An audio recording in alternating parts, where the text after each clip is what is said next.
the different costume types that are out there. You've got some that are listed as non-flammable, and then you have some that are just inherently flammable. So one of the things we want to be able to show is what happens when you have a flame making direct contact with the costume. Now we've got some of these popular ones right here that you see. This is actual flame contact. As you can see, it starts to burn itself out, mainly because it's polyester. One of the points that we want to make is that when you're dealing with polyester or any of these non-flammable type of materials, the idea is that the costume does not continue to burn once the flame is away from it.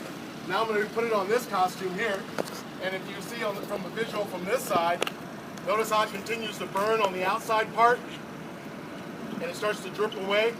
Basically, one of the concerns we have right here, going back to one of the statements we made earlier, is remembering to teach your kids to stop, drop, and roll. Because if you have material like this, you want to be able to get the flame out immediately. Again, this is a polyester type mixture here.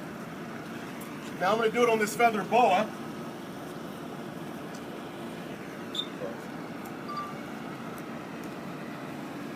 Now again, that goes back to the concern that we have that if a kid were to go to a home where there is a open flame, such as in a jack-o'-lantern and a pumpkin, and having direct contact with that flame could lead to fire such as this. So again, we made that point about not having loose-fitting materials to walk around in. And as you see right here, this flame starts to take off. And this is something that you can buy, again, from any store. Notice the flammability of it. In most cases, when kids have it, this is free hanging and floating around.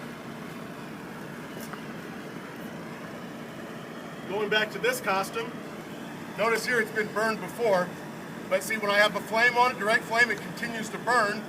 And notice as I take it away, that hot material makes direct contact to the skin, which can lead to serious burns, which would be listed as 2nd and 3rd degree burns. Notice how it's still continuing to burn. This would not be a flame resistant material. The product is flame resistant. Even if it is, you still have to assume the worst case scenario that when it comes in contact with an open flame, it can burn. And also, if you are, again, decorating your home, as Rick had mentioned earlier, make sure that you don't have open flames as part of your decorations. And also, remember, when dressing your kids or yourself for wearing costumes, make sure they're not flowing freely. As you can see, if they come in contact with open flame, it could lead to a really bad scenario.